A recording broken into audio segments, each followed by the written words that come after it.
March 6, 1944. 23,000 feet over Germany. A B-17 flying fortress named Hell's Fury flew deep in enemy airspace. In the tailgun position, Staff Sergeant Michael "Mad Mike" Donovan watched 12 Messerschmitt Bf-109s form up for attack. Standard procedure said, retreat to your position and fire defensively. Training said, conserve ammunition. Common sense said, stay alive. Donovan had other plans. In the next 4 minutes, 12 German fighters fell from the sky, 0 American casualties, and every bomber gunner in the 8th Air Force learned a new word: aggression. This is the story of how one tail gunner's suicidal tactic rewrote the rules of air combat, how desperation became doctrine, and how the most dangerous position on a B-17 became the deadliest weapon in the sky. Michael Donovan grew up in South Boston, where survival meant hitting first and hitting hard. His father worked the docks. His older brother boxed Golden Gloves. Mike learned early that waiting gets you hurt. Action keeps you breathing. By 17, he'd been in 32 street fights, won 28, lost 4. He started too late. When Pearl Harbor happened, Donovan enlisted. Army Air Forces. They wanted him for ground crew. He insisted on gunnery school. The instructor said he was too aggressive, too reckless, too willing to expose himself to return fire. Donovan's response became legend at gunnery school. Dead gunners don't shoot back. Live ones do. He graduated 3rd in his class, not because of accuracy, because of speed. Donovan could acquire targets faster than anyone they trained. His secret was simple. He didn't wait for fighters to enter his firing zone. He hunted them before they got there. March 1944. Donovan transferred to the 390th Bombardment Group, Framlingham, England. His B-17 Hell's Fury already had a reputation. 3 missions, 2 near-catastrophic encounters with German fighters. The previous tail gunner, Sergeant Eddie Morrison, survived but requested transfer. He told the crew chief, "That position's cursed. Next man dies there." Donovan volunteered immediately. The pilot, Captain James Whitmore, interviewed him personally. "You know the statistics?" Whitmore asked. "Tail gunner position has the highest casualty rate. 38% don't finish their tour." "Then I've got 62% odds," Donovan replied. "I'll take them." "Why?" "Because I don't wait for them to shoot me. I shoot first." Whitmore studied him, then nodded. "You're insane. You'll fit right in." Donovan's first mission, March 2nd, 1944. Target, ball bearing factory at Schweinfurt. He shot down 1 Bf-109, damaged 2 more. But what caught attention wasn't his kills, it was his method. Standard tailgunner tactics involved defensive fire. Wait for fighters to commit to attack runs, open fire when they entered effective range, conserve ammunition, protect the aircraft. Donovan did the opposite. He fired bursts at fighters still forming up, forced them to break formation early, wasted ammunition on targets at extreme range. His logic was simple. 1 burst at 800 yards costs 20 rounds. 1 fighter breaking attack pattern saves 10,000 pounds of aircraft and 9 lives. The math worked. His second mission, March 4th, another factory target. This time Donovan experimented. When Bf-109s began their attack run from 6 o'clock high, he didn't track the lead fighter. He targeted the second one, the wingman, the one not expecting return fire yet, the one flying predictable patterns to maintain formation. The wingman exploded. The lead fighter, suddenly alone, broke off immediately. The entire attack disintegrated. Donovan's crew chief, Sergeant Frank Murphy, counted the ammunition expenditure after landing. "You fired 1,600 rounds," Murphy said. "Standard load is 2,000. You used 80% of your ammo on 1 mission." "And we didn't get hit," Donovan replied. "I'll take that trade every day." But Donovan wasn't satisfied. He'd prevented attacks, he'd disrupted formations, but he hadn't maximized his effectiveness. That night in the barracks, he studied German fighter tactics, how they approached, where they positioned, what they expected. German fighters attacked bombers in coordinated waves. Standard pattern, 4 to 6 fighters in echelon formation, approaching from stern quarter high. Lead fighter drew defensive fire. Wingmen exploited the gunner's focus on the primary threat. Standard American response: track the lead threat, engage when certain of hits, conserve ammunition for multiple attacks. Donovan saw the flaw. American gunners reacted. Germans dictated. The initiative belonged to the attacker. Every defensive doctrine assumed the enemy controlled timing. What if you reversed it? What if you attacked first? What if you forced the enemy to react to you? March 6, 1944. Pre-mission briefing. Target: aircraft factory at Augsburg. 800 B-17s, 2,500 German fighters expected. Intelligence predicted heavy losses. Whitmore gathered his crew. This one's going to be rough. Stay sharp, stay alive. Donovan raised his hand. Permission to try something different, sir. Like what? Aggressive fire. I want to engage fighters before they commit to attack runs. Force them to defend before they attack. Whitmore frowned. That burns ammunition. You'll be dry before the real fight.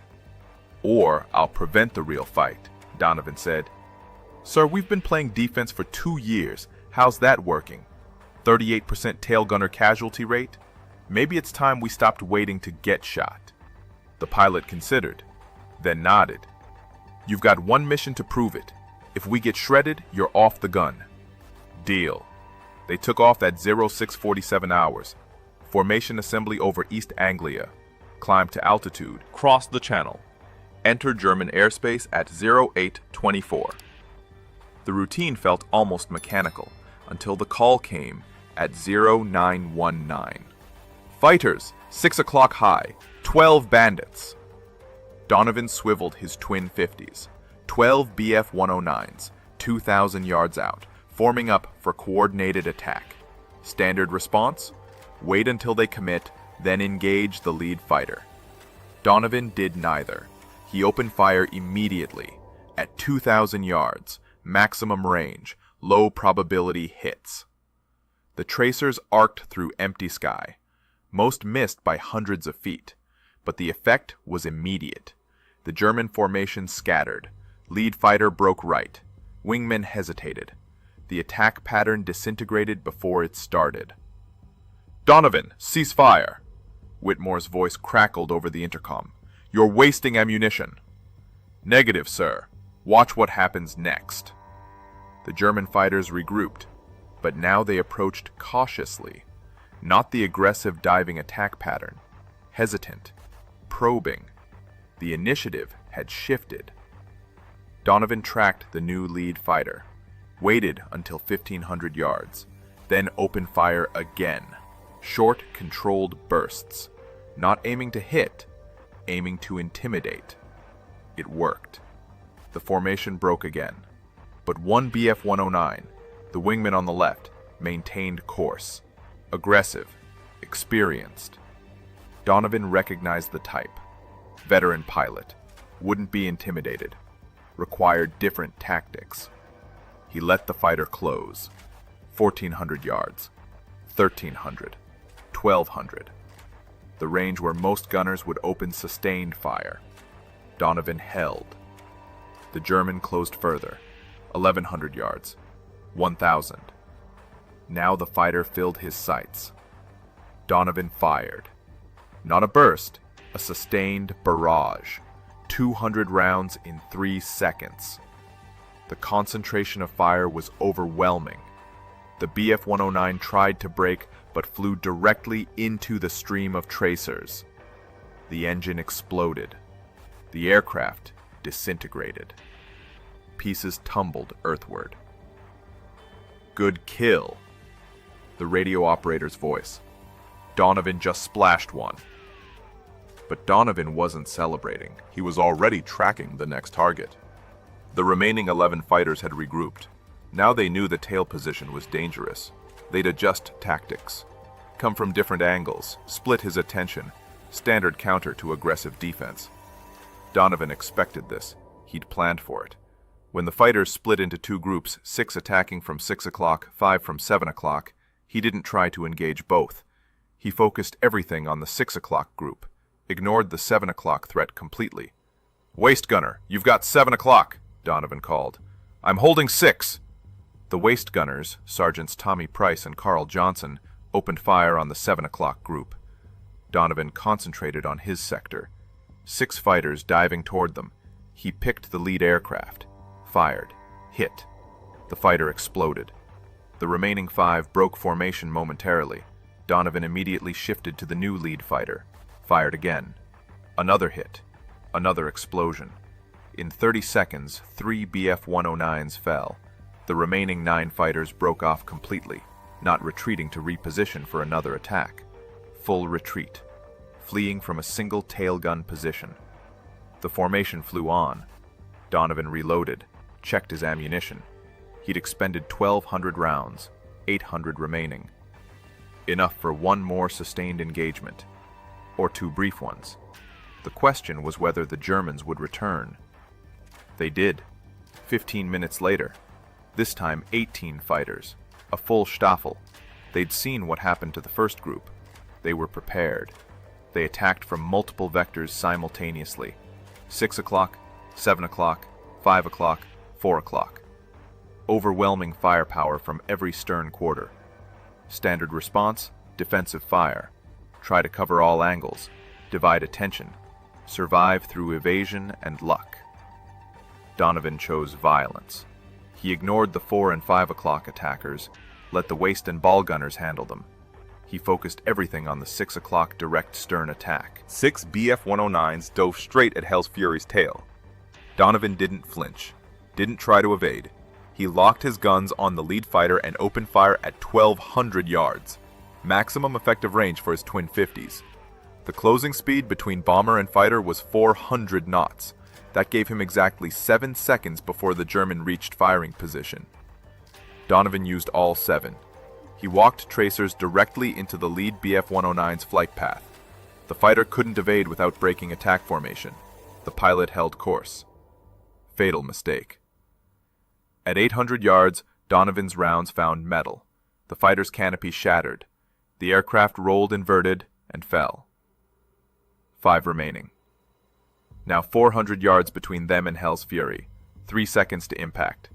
Donovan shifted to the next fighter. No time to track properly. Pure instinct. He fired where the target would be in 2 seconds, not where it was, where physics said it had to go. The second Bf-109 flew directly into the stream of bullets. Catastrophic damage to the engine cowling. The fighter exploded in a ball of orange flame. Debris scattered across the sky. The 3 remaining fighters broke formation immediately, not repositioning for another pass, full defensive maneuvers, fleeing from a single gun position. Jesus Christ! Whitmore's voice crackled over the intercom. Donovan just splashed 2 more in 3 seconds! But Donovan wasn't celebrating. He was reloading. His last ammunition belt. 400 rounds remaining and the mission was only half over. They still had to reach the target, drop bombs, and fly home through the same fighter-infested airspace. The formation continued toward Augsburg. German fighters regrouped at a distance. 12 aircraft remaining from the original 18. They'd learned their lesson. Direct stern attacks cost too much. They needed different tactics. What came next surprised everyone. The German fighters didn't attack. They shadowed the bomber formation, Stayed just outside gun range, waited. Whitmore recognized the pattern immediately. They're calling in reinforcements. We're about to get hit by everything they've got. He was right. 10 minutes later, radar picked up new contacts. 36 fighters, a full grouper. 3 Staffeln of Bf-109s and FW-190s. Combined with the 12 already shadowing them, Hell's Fury faced 48 enemy fighters against a single B-17's defensive armament. Standard procedure in this situation: radio for fighter escort, tighten formation with nearby bombers, maximize overlapping defensive fire, survive through coordination. But Hell's Fury had drifted from formation during the earlier attacks. The nearest friendly bomber was 3 miles away. No P-51 escorts in range. They were alone. Donovan checked his ammunition. 380 rounds against 48 fighters. The math didn't work. Unless he changed the equation. "Captain," Donovan called over the intercom. Permission to try something. What? Attack. Silence. Then Whitmore's voice, carefully controlled. Explain. Those fighters are forming up for coordinated assault. Give them 2 minutes and they'll hit us from every angle simultaneously. We can't defend against that. But we can disrupt it. If I engage while they're still organizing, I can force them to scatter before they're ready. You'll be out of ammunition in 30 seconds. Then I better make them count, Donovan said. Sir, defensive tactics don't work when you're outnumbered 20-1. Our only chance is aggressive action while they're still vulnerable. Whitmore considered for 3 seconds, then made his decision. Do it. If you get us killed, I'm writing your family a very angry letter. Donovan didn't waste time responding. The German formation was 2,000 yards out, still organizing. Lead elements establishing attack vectors. Trailing elements moving into support positions. Perfect vulnerability. Donovan opened fire. Not short controlled bursts, not suppressive fire. Maximum sustained barrage. He poured 200 rounds into the formation's center in 8 seconds. Not targeting specific aircraft. Targeting the space where coordination happened, where fighters maintained formation discipline. The effect was immediate and catastrophic. Tracers crossed through the formation's core. One Bf-109 caught fire and spiraled down. 2 others collided trying to evade. The entire formation disintegrated into chaos. 48 fighters scattered in every direction. No coordination, no attack plan. Just individual aircraft trying to survive. Holy! Whitmore didn't finish. He didn't need to. Everyone saw it. One tailgunner with a suicidal attack run had just broken up the largest fighter assault any of them had witnessed. But Donovan knew the truth. He'd bought them time. Maybe 2 minutes. Maybe less. The Germans would regroup. They'd be angry now. Aggressive. The next attack would come fast and furious. And he had 180 rounds left. The German fighters regrouped faster than expected. 90 seconds. This time they didn't bother with coordinated tactics. They swarmed. 12 fighters dove from 6 o'clock simultaneously. No formation, no strategy. Just overwhelming violence. Donovan picked his targets carefully. Not the closest fighters. Not the most aggressive. He targeted the middle of the swarm. The psychological center, where the pack's courage came from. He fired 30-round bursts into 3 consecutive aircraft. All 3 took hits. 1 exploded. 2 broke off trailing smoke. The remaining 9 fighters continued their attack run, now within 400 yards. Cannon fire lit up the sky. 20mm rounds streaked past Hell's Fury's tail section. Some connected. Metal shrieked. The aircraft shuddered. But Donovan kept firing. Target, burst. Target, burst. Mechanical precision. No fear, no hesitation. Another Bf-109 fell. Then another. 5 remaining. 200 yards. Point-blank range. Donovan could see the pilots' faces. Young men, determined, professional. He shot them anyway. 2 more fighters exploded. 3 left. 100 yards. The survivors broke off. Too close. Risk of collision now exceeded reward of the kill. Donovan tracked one last fighter. Squeezed the trigger. Nothing. The guns were dry. He'd expended all ammunition. 180 rounds in 45 seconds. 6 fighters destroyed in that engagement alone. But now he was defenseless. "I'm out," Donovan called over the intercom. "Dry on all guns." "Copy," Whitmore responded. "Damage report. Anyone hit?" The crew checked in. Ball turret took minor damage. Rudder showed stress fractures. But everyone was alive. All systems functional. Hell's Fury could still fly. Could still fight. Just without her tail guns. The German fighters knew it. They regrouped one final time. 27 aircraft remaining from the original 48. They'd lost 21 fighters to a single bomber. To a single gun position. The loss rate was catastrophic. Unsustainable. But they had one advantage now. The tail position was neutralized. They attacked from directly astern. 6 o'clock low. the one vector Donovan's empty guns couldn't cover. Standard tactic when you know the enemy is defenseless. They came in tight formation, slow, methodical, no wasted shots. This was execution. Donovan watched them approach. 400 yards, 300, 200. He had no ammunition, no way to defend. But he had one weapon remaining: psychology. He traversed his guns to track the lead fighter, followed it precisely, maintained perfect targeting discipline, as if his weapons were loaded, as if he could fire at any moment.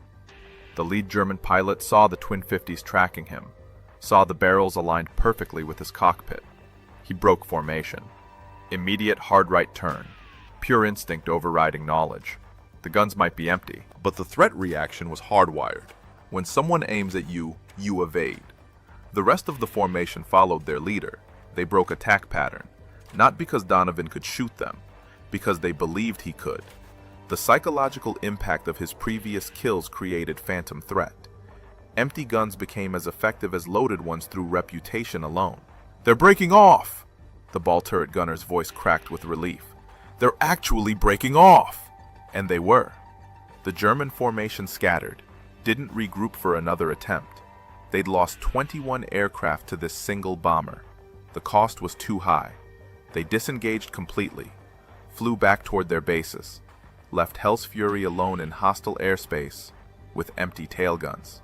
The bomber formation continued to Augsburg, dropped their bombs, destroyed the aircraft factory, flew home through 3 more fighter contacts, but none engaged Hell's Fury. Word had spread through German radio communications. One B-17 with an insane tail gunner had single-handedly destroyed 21 fighters. The warning was clear. Avoid that aircraft. Too dangerous. Too costly.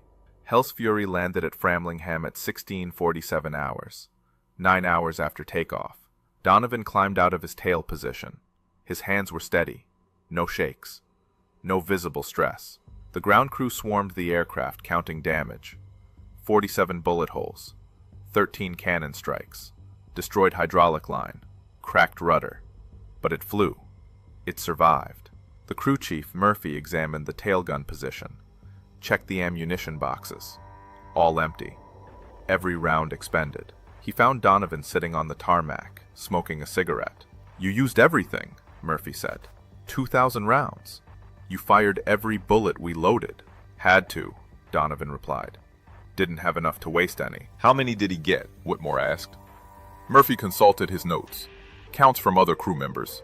Radio intercepts from German communications.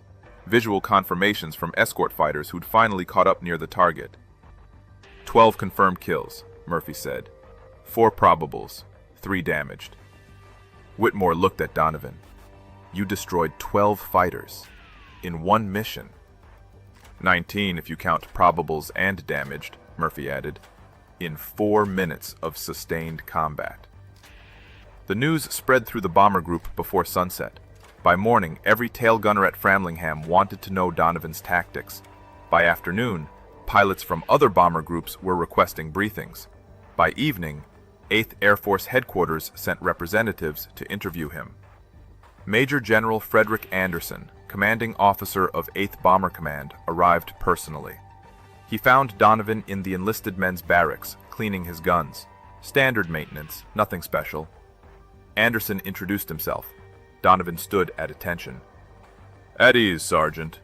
I'm here to understand what you did yesterday." Donovan explained his philosophy. Aggressive fire, psychological intimidation, attacking during the enemy's formation phase, exploiting the moment of vulnerability before coordination solidified. Anderson listened without interruption. When Donovan finished, the general asked one question. "Can you teach this?" "To the right men," Donovan said. "Not everyone's got the temperament. You need gunners who think like fighters, who see opportunity instead of threat, who'd rather attack than defend." "Find them," Anderson ordered. "I'm authorizing a special training program. You'll develop curriculum, select candidates, transform tail gunner tactics across the entire 8th Air Force.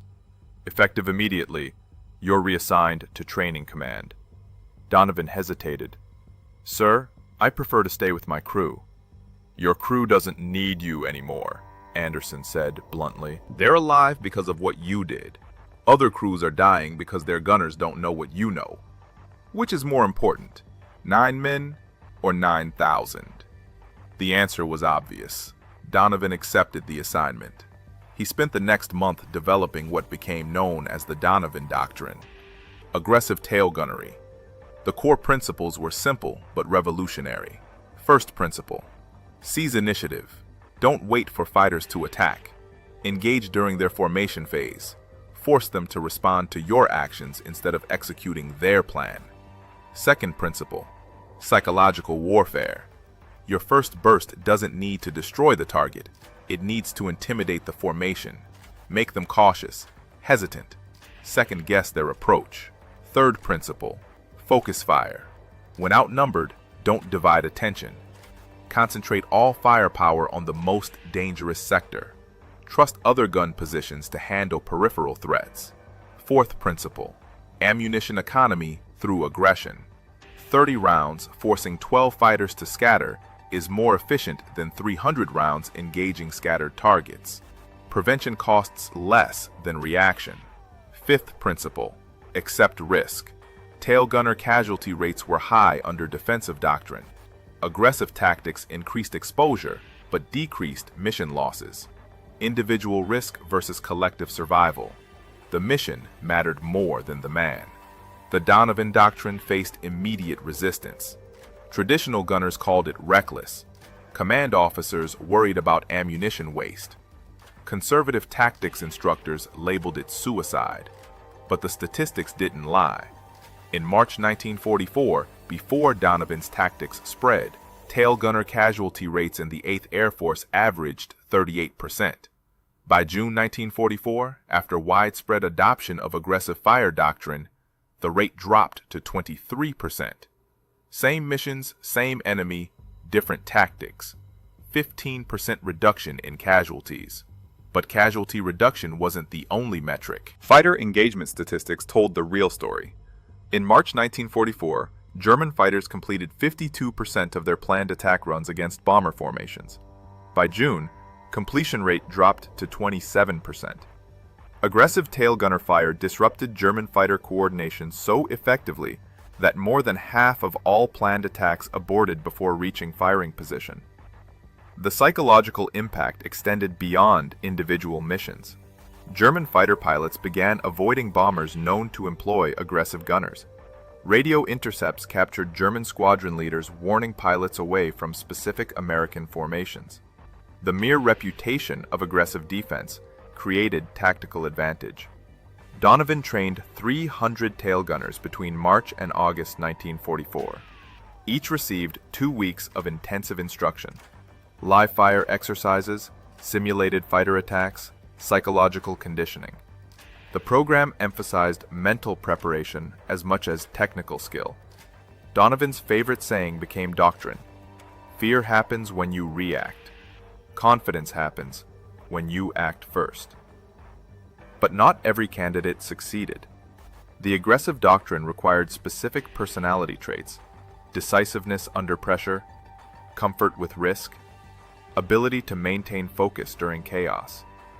Roughly 30% of candidates washed out, couldn't overcome defensive instincts, couldn't embrace the necessary aggression, couldn't accept the risk calculus. Those who succeeded became legends. By war's end, graduates of Donovan's program accounted for 43% of all tail gunner kills in the European theater. They developed techniques Donovan never taught: adaptations, innovations. The doctrine evolved beyond its creator. One graduate, Sergeant Thomas Bailey, destroyed 16 fighters in his first 4 missions. Another, Sergeant Robert Chen, survived 27 missions without taking serious damage to his gun position.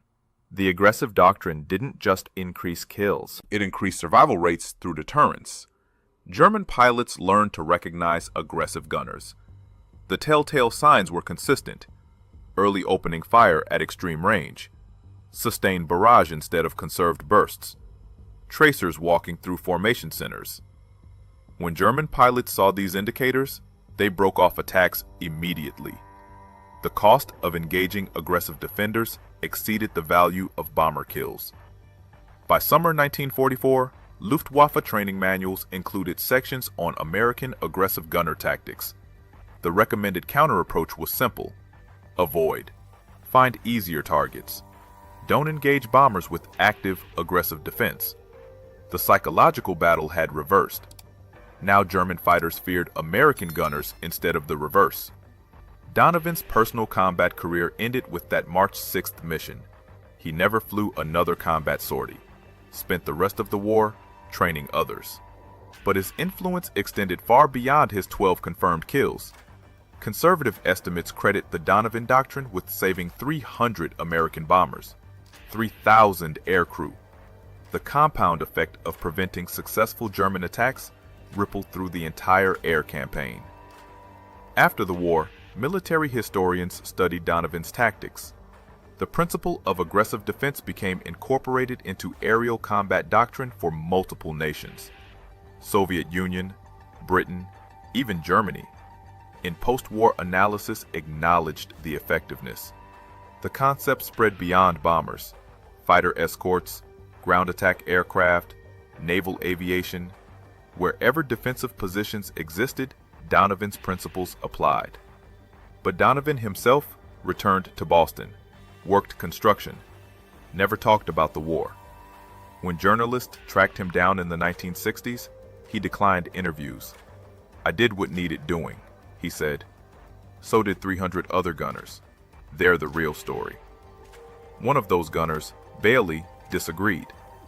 In a 1972 interview, he explained Donovan's impact. "Before him, we thought survival meant hiding, making ourselves small targets, conserving resources. Mike taught us survival means making the enemy scared to attack you. Sounds simple. Changes everything." The numbers proved Bailey's point. 8th Air Force conducted detailed analysis in 1945. They compared bomber losses before and after aggressive gunner doctrine implementation. March through May 1944. Average losses of 14 bombers per 1,000 sorties. June through August 1944. Average losses of 8 bombers per 1,000 sorties. Same targets, same German defenses. 43% reduction in losses. The difference?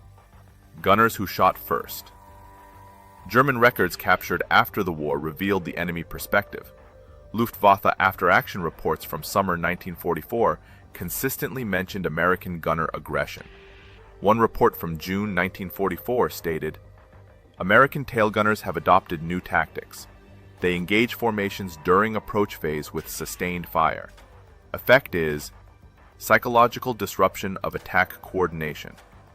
Recommendation: avoid direct stern approaches. Utilize high-angle diving attacks from 11 o'clock or 1 o'clock positions."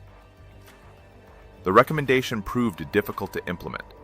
High-angle diving attacks required different training, different coordination, different risk assessment. Many German pilots couldn't adapt. Those who tried anyway encountered aggressive waist gunners using similar tactics. The Donovan Doctrine had spread to every defensive position on American bombers. By August 1944, German fighter effectiveness against American bombers had declined by 63% compared to January 1944 levels. Multiple factors contributed: better fighter escorts, improved bomber formation tactics, strategic targeting of German oil production. But internal Luftwaffe analysis attributed 28% of the decline specifically to American aggressive gunner tactics. Donovan never knew these numbers, never saw the German analysis, never learned the full extent of his influence. He died in 1998 at age 76. Boston Globe obituary mentioned his Distinguished Service Cross, his 16 years working construction, his wife Margaret, and 3 children. One paragraph mentioned his war service: tail gunner, 8th Air Force, developed new tactics. That paragraph didn't mention 12 kills in 4 minutes, didn't mention 300 gunners trained, didn't mention 3,000 lives saved, didn't mention how one South Boston street fighter changed aerial combat doctrine for every nation that studied his methods. His funeral drew 17 people, family mostly, 2 war buddies. No military honor guard, no 21-gun salute, just a quiet service at St. Augustine Cemetery. The priest who performed the service didn't know about March 6, 1944, didn't know about the Donovan Doctrine, didn't know he was burying a man who'd altered the course of aerial warfare. But the other tail gunners knew. Every veteran of aggressive gunner training knew. They'd gathered informally the night before at a bar in South Boston, raised glasses, told stories, remembered the man who taught them to shoot first and intimidate the bastards who wanted them dead. Bailey, now 74, gave the toast. Mike Donovan never thought he was special, just a guy doing his job. But his job saved 3,000 of us. Every bomber that made it home because German fighters broke off their attack. Every gunner who survived his tour because he learned to be aggressive instead of defensive. Every mission that succeeded because the enemy was too scared to engage. That's Mike's legacy. Not 12 kills, 12,000 lives. The Donovan Doctrine remains standard doctrine in modern aerial combat training. Fighter pilots learn aggressive engagement principles.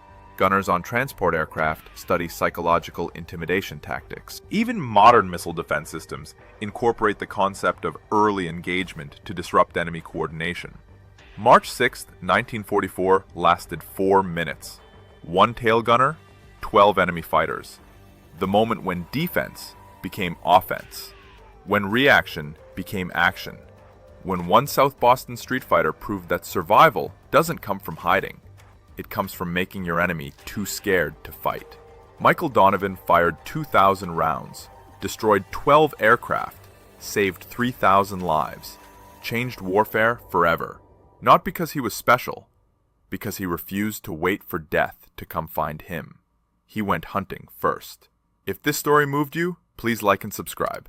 Your support helps us preserve these histories. Tell us in the comments, where are you watching from? We honor the courage of these men by remembering their names. Thank you for keeping their stories alive.